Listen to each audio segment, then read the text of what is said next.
अस्सलाम वालेकुम। ये ब्लैक पॉन्ड टर्टल है। ये एक सिटीज़न ने एज ए पेट रखे हुए थे, तो उसने फिर हमसे गुजारिश की है कि क्या आप इनको रिलीज़ कर सकते हैं वाइल्ड में। तो उस सिटीज़न का भी शुक्रिया, उसने फिर हमारे हैंड ओवर इसको कर दिया है।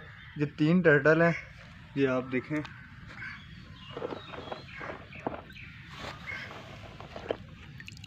ये 3 हैं और इनको हम ये फीड दे रहे हैं अभी, और कुछ ही दिनों में इनको हम वापस रिलीज़ कर देंगे नेचुरल हैबिटेट में, रावल लेक में जाके।